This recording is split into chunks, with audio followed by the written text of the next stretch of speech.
Hi, welcome to stocks please.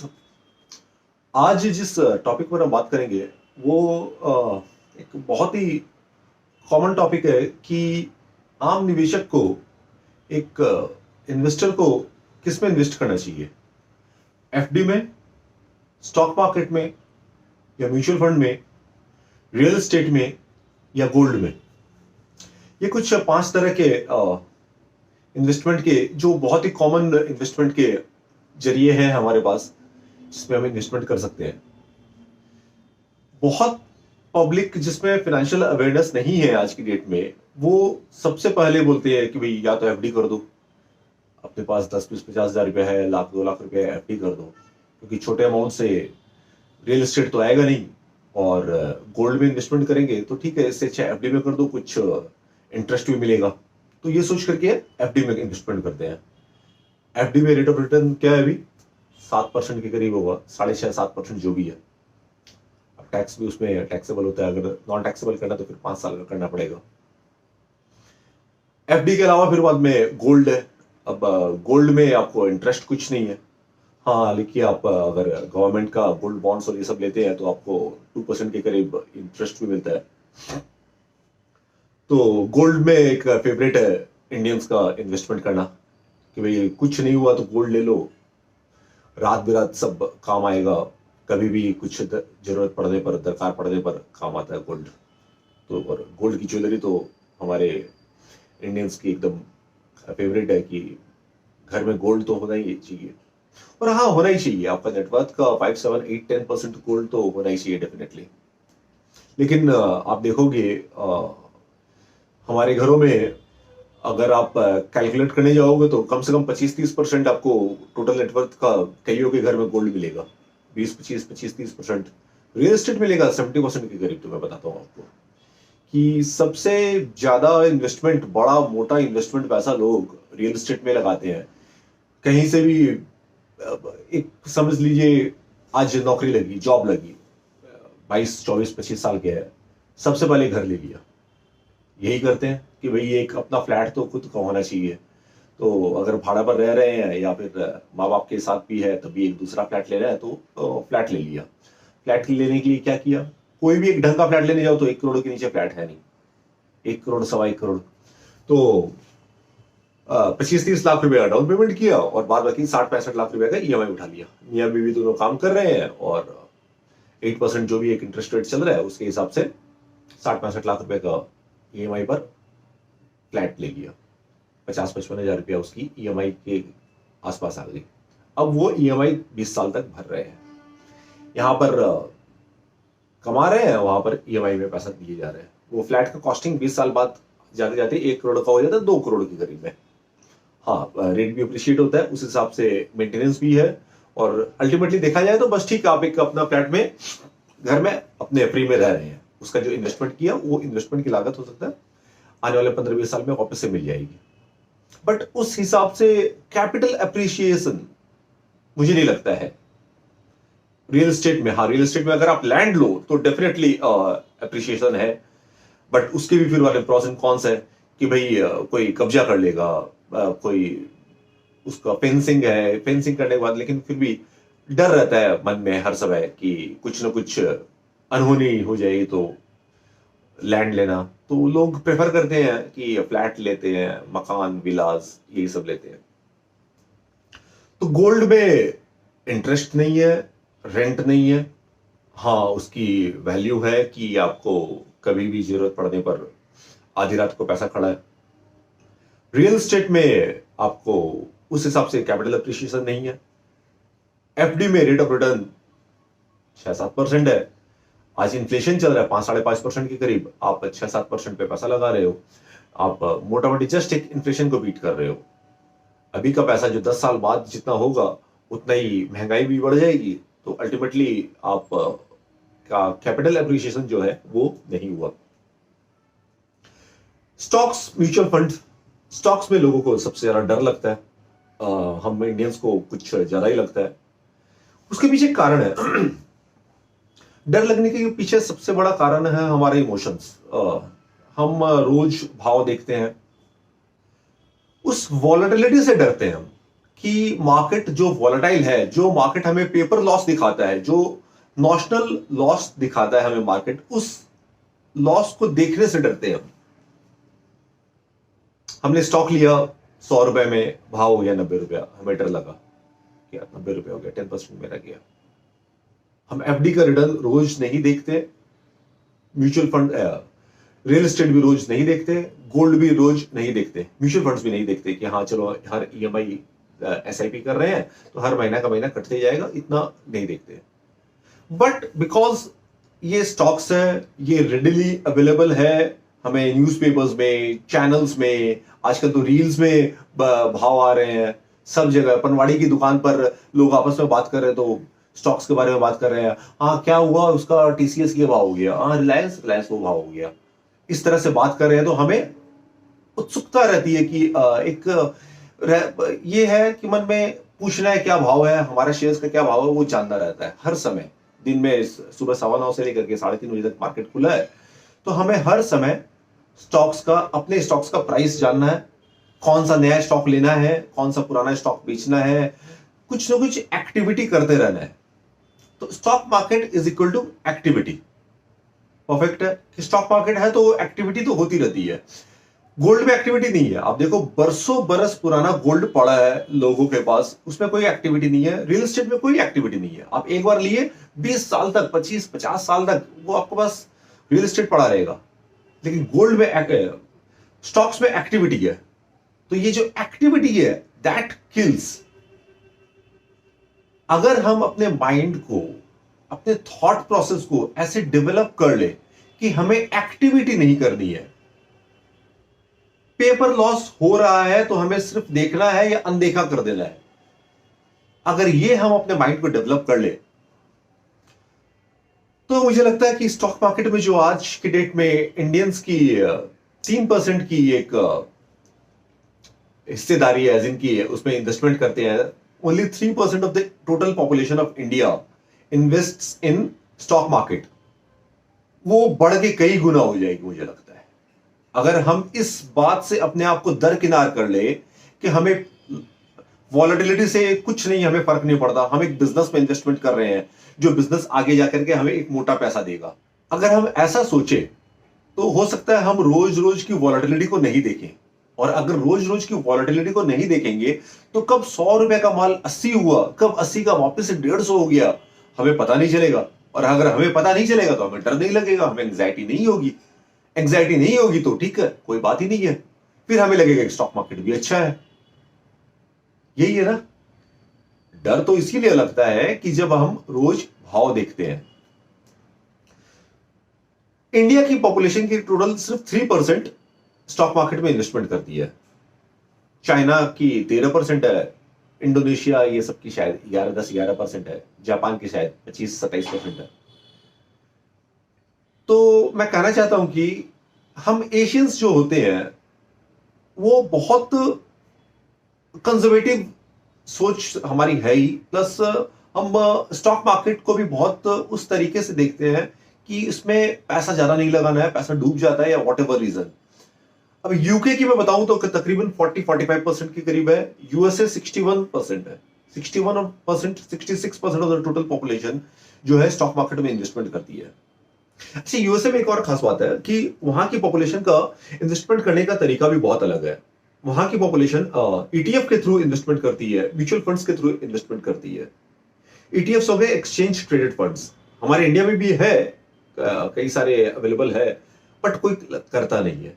क्यों? क्योंकि उसमें वॉलेटिलिटी कम है। हम इंडियंस को वॉलेटिलिटी से डर भी लगता है और उसको खेलना भी है। जो 3% 4% कर रहे हैं उनको उसमें मजा भी आ रहा है, और जो नहीं कर रहे हैं उनको यह भी नहीं पता है कि बहुत सारे ऐसे प्रोडक्ट भी है मार्केट में जो आपको बहुत कंसिस्टेंटली सेफ रिटर्न भी दे सकते हैं, सेफ एंड स्टडी रिटर्न भी देते हैं। एक्सचेंज ट्रेडेड फंड्स क्या होते हैं कि जो बकेट ऑफ स्टॉक्स है जो गवर्नमेंट ऑफ इंडिया निकालती है, कई सारे पीएसयू स्टॉक्स का है, बैंकिंग स्टॉक्स का है, पावर स्टॉक्स का है, वो ओवरऑल स्टॉक्स का एक, आप म्यूचुअल फंड ही समझ लो, उस तरह का एक बास्केट है, उसका एक रेट है। तो उस रेट में आप वो बास्केट अगर लेते हो तो आपको उस बास्केट का जितना स्टॉक्स है सबके सब आपको मिलते हैं। सब स्टॉक्स इंडिविजुअली नहीं मिलते हैं, वो एक ETF मिलता है जिसके अंदर कई सारे स्टॉक्स हैं। तो कहने का मतलब है, अगर सपोज कीजिए मैं आपको बताता हूं, जैसे एक ETF है ABC, उस ABC में सारे पावर स्टॉक्स है, 20 पावर स्टॉक्स है। तो उसके अंदर NTPC भी है, कोल इंडिया भी है, रेल इंफ्रा भी है, पावर ग्रिड है, REC है। सबका अलग अलग वेटेज है, किसी का 4%, किसी का 5%, किसी का 3%। तो अब वो जैसे ऊपर नीचे होते हैं उसमें शेयर्स में, उनके शेयर्स वैसे वैसे ETF का एक्सचेंज का ऊपर नीचे होता है। बट क्योंकि इसके अंदर 15-20 स्टॉक्स है तो कोई ऊपर जाएगा, कोई नीचे जाएगा, ठीक है, या एवरेज ऊपर नीचे थोड़ा बहुत हो गए, तो उतना वॉलेटिलिटी नहीं रहती है। तो एक्सचेंज ट्रेडेड फंड्स के जो होते हैं उसमें इतनी वॉलेटिलिटी नहीं रहती है। यूएसए में ज्यादातर इसी तरह से इन्वेस्टमेंट होता है, म्यूचुअल फंड्स के थ्रू इन्वेस्टमेंट होता है। बट हमारे इंडिया में जो करते हैं उनको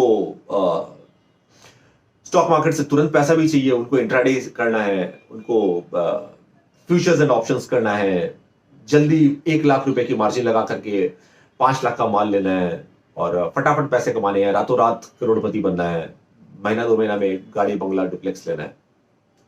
तो ऐसा करते हैं हम, लॉस खाते हैं, उसके बाद दोष देते हैं स्टॉक मार्केट को।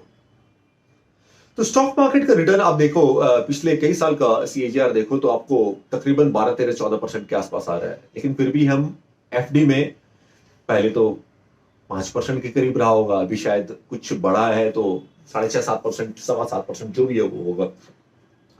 तो हम उसमें भी इन्वेस्टमेंट करने को राजी है। क्यों? क्योंकि हमें स्टॉक मार्केट की वॉलेटिलिटी से डर लगता है। म्यूचुअल फंड्स की बात करें तो म्यूचुअल फंड्स में काफी अच्छा रिटर्न है, बट लॉन्ग टर्म में।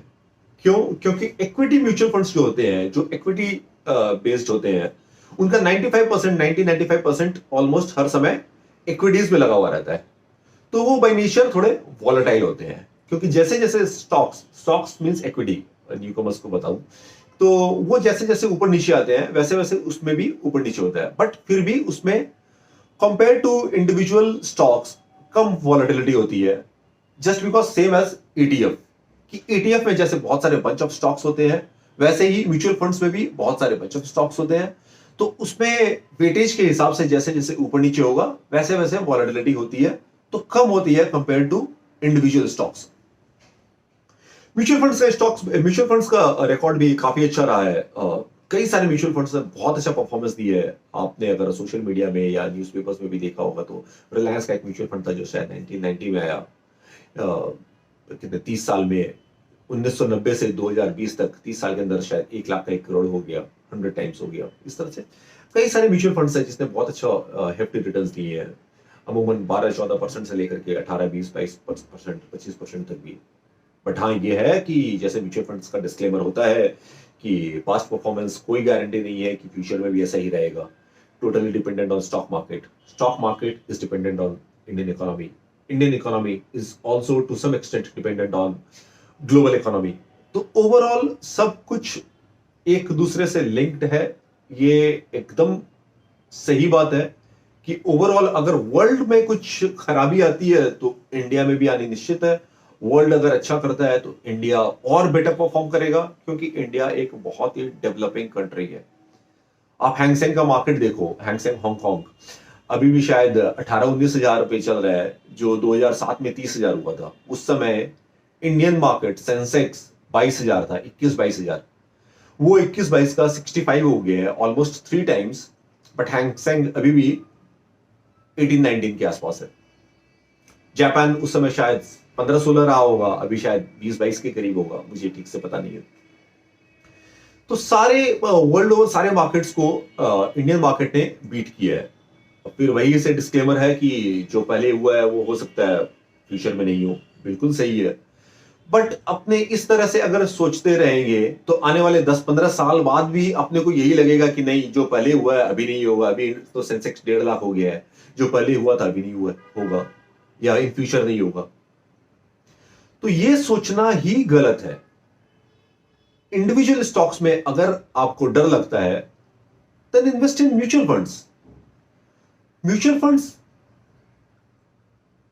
रुपी कॉस्ट एवरेज करता है, आप 100 रुपए में जो माल लेते हो, 100 शेयर लेते हो, आप एक ही अमाउंट लगाते हो, एसआईपी अगर करते हो, that is systematic investment plan, आप 10,000 रुपीज इस मंथ लगा रहे हो, अगला मंथ भी 10,000 लगाओगे, हर महीने 10,000 रुपए करके लगा रहे हो। आपको लगता है कि मार्केट बहुत तेज है, 65,000 में मैं नहीं करूंगा, मैं तो 50,000 में करूंगा, ये 40,000 में करूंगा। क्यों? मैं बताता हूं कि इसको, ये कोई लॉजिक नहीं है इस तरह से सोचने का। आप 65,000 में किए, 10,000 रुपए का कोई एक म्यूचुअल फंड जिसका वैल्यू समझ लीजिए 100 रुपए है, वो टूट के आ गया 90 रुपया, वेरी गुड, कोई बात नहीं, हम और उतना ही इन्वेस्टमेंट करेंगे। अब आपके पास यूनिट्स ज्यादा आएगी, आप 10,000 ही लगाओगे तो आपके पास यूनिट्स वापस से और ज्यादा आएगी।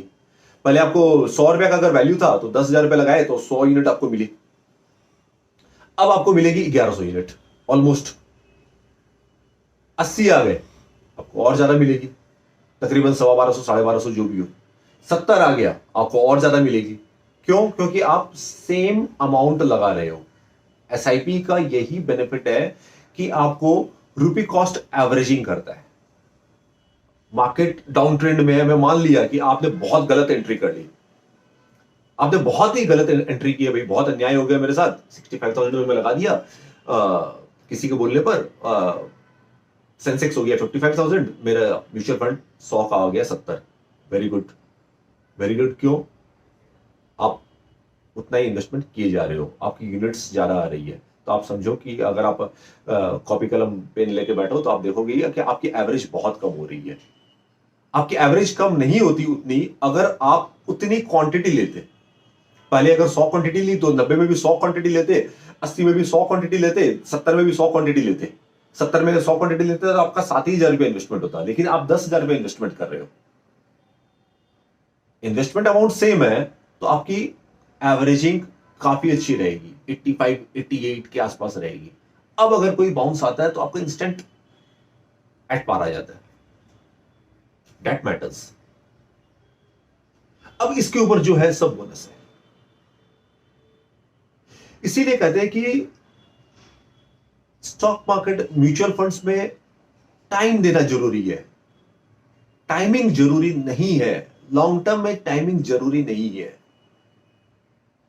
टाइमिंग जरूरी है शॉर्ट टर्म में। अगर आप ट्रेडर हो, शॉर्ट टर्म ट्रेडिंग करते हो तो टाइमिंग जरूरी है। लॉन्ग टर्म इन्वेस्टमेंट में टाइमिंग फैक्टर ही नहीं है, सिर्फ टाइम देना फैक्टर है। भले ही आप स्टॉक्स में इंडिविजुअल इन्वेस्टिंग कर रहे हो या फिर म्यूचुअल फंड्स में इन्वेस्टिंग कर रहे हो, टाइम देना जरूरी है। अगर स्टॉक्स में इंडिविजुअल इन्वेस्टिंग कर रहे हो तो मैं बता दूं कि आप कोई भी सेबी रजिस्टर्ड इन्वेस्टमेंट एडवाइजर से सलाह मशवरा करने के बाद ही इन्वेस्टमेंट करें। और अगर आप मार्केट में पिछले कई सालों से है, कई सारी तेजी मंदी अगर आपने देखी है तो आप डायरेक्ट इन्वेस्टमेंट भी करें। प्लीज कोई भी टिप पर इन्वेस्टमेंट ना करें जो ट्विटर पर मिलती रहती है या किसी भी यूट्यूब चैनल में मिलती है। इनफैक्ट मेरे ही अगर यूट्यूब चैनल पे आपको मिलती है तो उसको आप टिप को बिल्कुल भी फॉलो न करें, अपना रिसर्च करें, उसके बाद ही इन्वेस्टमेंट करें। स्टॉक्स में इन्वेस्टमेंट करने से अगर आपको डर लगता है कि मेरा स्टॉक का अगर मैंने ये लिया नीचे टूट गया, ये भाव हो जाएगा तो मैं क्या करूंगा, तो आप म्यूचुअल फंड में इन्वेस्टमेंट करें। म्यूचुअल फंड्स में भी लॉन्ग टर्म में, long term means minimum 7 years, 7 साल आप एक टारगेट लेके चलो। इन्वेस्टिंग का एक टारगेट होना चाहिए कि आपका गोल क्या है। मेरे को बेटी की शादी के लिए पैसा जमा करना है, या बेटी की पढ़ाई के लिए पैसा जमा करना है, या बेटे की पढ़ाई के लिए पैसा जमा करना है। तो आप अपना अपना एज फैक्टर देखो कि आप किस उम्र के किस पड़ाव में हो, आपकी रेगुलर इनकम क्या है, आपकी मंथली एक्सपेंसेस क्या है, वो सबको बात देने के बाद में आपके पास कितना पैसा मंथली बचता है। फ्यूचर का देखो कि भाई आपके पास आज आपकी ये सैलरी है, आने वाला टाइम में क्या होगी, एक रफ आइडिया, तो उस हिसाब से आप इन्वेस्टमेंट करो। आपके फ्यूचर गोल्स क्या है कि मेरे को 5 साल बाद कार लेनी है, अपग्रेड करना है, मेरे को 25 लाख की कार लेनी है, तो उस हिसाब से आप इन्वेस्टमेंट करो कि एक नॉर्मल रफ एस्टिमेट लगाऊं मैं 12-14% का भी अगर मेरे को रिटर्न मिलता है CAGR, तो अगर मैं 5 साल के लिए इन्वेस्टमेंट करूं तो आज की डेट में मेरे को कितना इन्वेस्टमेंट करना पड़ेगा।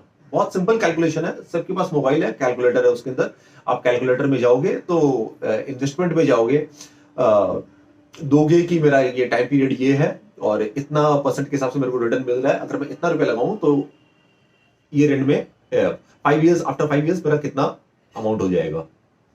सबके पास है, आप कैलकुलेटर में कैलकुलेट करके देख सकते हो। अब ये 12-14% कैसे आएगा, ये मैं रफ एस्टिमेट बोल रहा हूं, क्योंकि आज इन्फ्लेशन चल रहा है 5-5.5% का, ठीक है।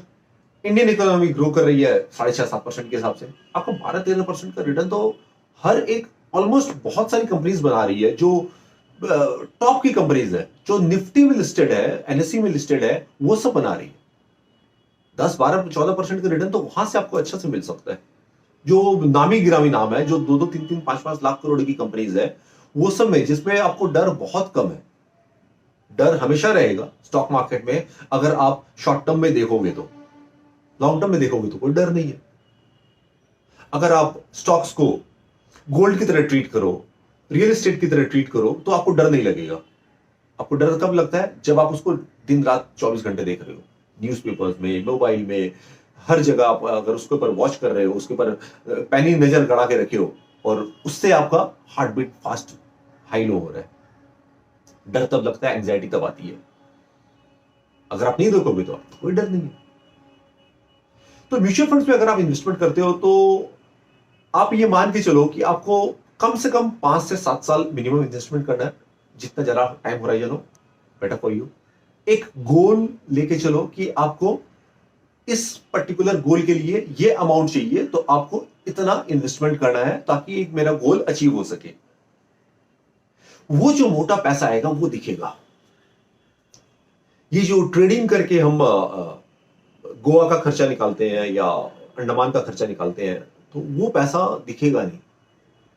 आमतौर पर लोग स्टॉक मार्केट में इसीलिए घुसते हैं कि भाई चलो ठीक है, एक टिप पर काम किया, मेरा ये पैसा आ गया, 50,000 रुपया आ गया, चलो मैं 50,000 का एक गोवा का ट्रिप करके आता हूँ, 20,000 का कुछ और OnePlus फोन ले लेता हूँ। तो ऐसे पैसों के लिए आप स्टॉक मार्केट में एंटर ना करो तो अच्छा है। क्योंकि विजय केडिया सर के जैसे कहते हैं ना कि स्टॉक मार्केट एक समंदर है, आप उसके अंदर जैसा चाहोगे वैसा आपको मिलेगा। आप उसके, वो एक समंदर है, आप उसमें पैर गीला करने जाओ तो आपको पैर गीला होगा, आप उसमें तैरने जाओ तो आप तैर सकते हो, आप किसी के सहारे उसमें बोट पे घूमने जाओ तो आप घूम सकते हो।